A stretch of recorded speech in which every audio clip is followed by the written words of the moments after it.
तहरीक इंसाफ के रहनुमा फवाद चौधरी साहब ने यह धमकी दी है कि पंजाब और खैबर पख्तूनख्वा के जो निगरान वज़रा आला हैं इनके ख़िलाफ़ वो कहते हैं कि जब भी हम हुकूमत में आए इनके ख़िलाफ़ आर्टिकल 6 का मुकदमा चलाएंगे, बगावत का मुकदमा चलाएंगे।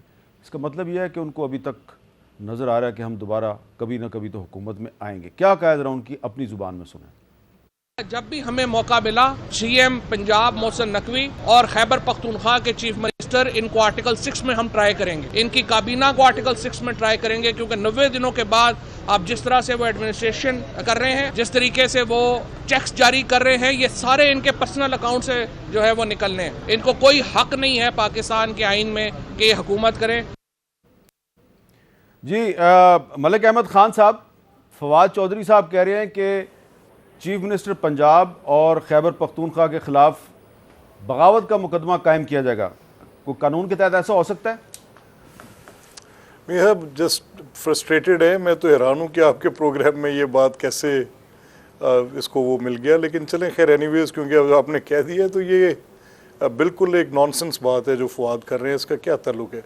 दे are there as caretakers till the time elections आते हैं। ये फवाद क्या कोई डिग्रीज बांटेगा इस चीज़ पे? अच्छा, आपका ख्याल है कि वो कंटिन्यू कर सकते हैं?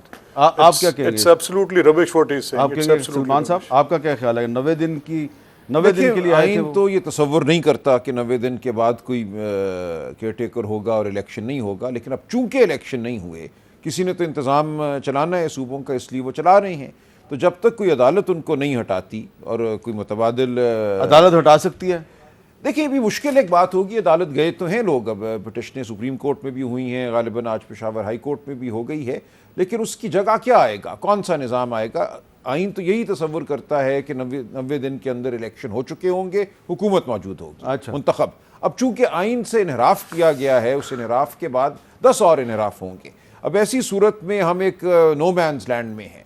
वहाँ पे वो लोग बैठे हुए हैं क्योंकि उनको इलेक्शन कमीशन ने बिठाया हुआ है, अभी तक किसी अदालत ने हटाया नहीं, यही उनका इस्तेहकाक। जी शौकत साहब, आपका क्या ख्याल है इस बारे में? जी, मेरा तो यही ख्याल है। देखें, कॉन्स्टिट्यूशन में किसी जगह ये प्रोवाइडेड नहीं है कि अगर 90 दिन में इलेक्शन नहीं होते तो क्या कॉन्सिक्वेंस होंगे, और अगर कोई इंटरम सेटअप बना है तो वो सीज टू एग्जिस्ट हो जाएगा। इसलिए उसकी अगर हम जो एक स्पिरिट देखें वो तो यही है कि जब तक नेक्स्ट इलेक्शन नहीं हो जाते, और फिर उनका काम ही बुनियादी तौर पर ये है कि उन्होंने इलेक्शन कराना है, तो जब तक नेक्स्ट इलेक्शन नहीं होते वो कंटिन्यू करेंगे, और उनका बिल्कुल कंटिन्यू करना कॉन्स्टिट्यूशनल होगा।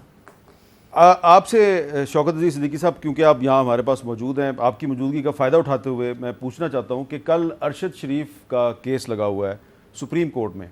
अभी कल ही हमारे एक साथी हैं ARY में इकरार साहब, उन्होंने कीनिया का दौरा किया, वहाँ से वो काफ़ी एविडेंस इकट्ठी करके लाए हैं, और उन्होंने कहा कि ये ARY की जो इंतज़ामिया है, जिस चैनल में अरशद शरीफ साहब काम करते थे, तो वो बड़े कमिटेड हैं अरशद शरीफ को इंसाफ दिलाने के लिए, और उन्होंने काफ़ी एविडेंस इकट्ठी की है इस बारे में। कोई क्योंकि आप वकील हैं, कोई एविडेंस उन्होंने आपके साथ शेयर किया?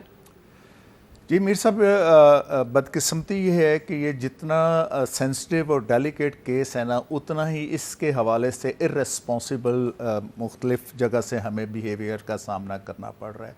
मैंने तो जब ये आपकी वो ये फेडरेशन का कोई जिस दिन इजलास प्रेस क्लब में सेमिनार, उस दिन भी जब कुछ लोगों ने ये कहा कि जी कि हमें पता है हमारे पास, तो मैंने एक ट्वीट भी की थी कि मैं कह जिन के पास अगर कोई एविडेंस है प्लीज़ वो हमारे साथ शेयर करें, हम उसको सुप्रीम कोर्ट में भेज देते हैं। अब ये मामला सुप्रीम कोर्ट में लगा हुआ है, तो मैं कल मेरा इरादा है कि मैं ऑनरेबल सुप्रीम कोर्ट से ये रिक्वेस्ट करूंगा जी कि बहुत से लोग ये क्लेम कर रहे हैं कि उनके पास मालूमात हैं, और अगर मालूमात के साथ उनके पास एविडेंस भी है तो जॉइंट इन्वेस्टिगेशन टीम को कहें कि उनको शामिल तफ्तीश करें, उनके बयान रिकॉर्ड करें, अगर उनके पास कोई इनक्रिमिनेटिंग मटेरियल है तो वो कलेक्ट करें, ताकि हम किसी डायरेक्शन पे लग सकें। आपको क्या लग रहा है कि अरशद शरीफ शहीद की जो शहादत है उसकी इंक्वायरी के लिए जो टीमें कीनिया गई, वापस आई, उन्होंने जो रिपोर्टें जमा करवाई, उसमें कोई मटेरियल है ऐसा जिसकी बुनियाद पे हम आगे बढ़ सकते हैं? अभी तो जो JIT की है ना जी, वो तो अभी सुप्रीम कोर्ट ने किसी के साथ शेयर नहीं की, और ज़ाहिर है ना ही पेरूजल अभी तक हम उसके हवाले से कर सके हैं। इस वजह से जो भी हैं वो स्पेकुलेशंस ही हैं, और इतना मैंने जिस तरह कहा कि इतना ये हसास मामला है कि इस पर स्पेकुलेशंस होनी नहीं चाहिए जब तक आपके पास कोई सॉलिड और कंक्रीट बात ना हो। एक डेवलपमेंट ये बहरहाल हुई है कि जो 6 दिसंबर को 2022 को एक FIR लोकल पुलिस ने अपने तौर पर दर्ज की थी, उस पर पुलिस ने जो है वो 173 की रिपोर्ट जो है सबमिट कर दी ट्रायल कोर्ट में, और उसमें वो ट्रायल कोर्ट जो है वो अब 512 के तहत कार्रवाई करेगी या क्या करेगी। उन्होंने कुछ गवाहान को नोटिस इशू किए हैं।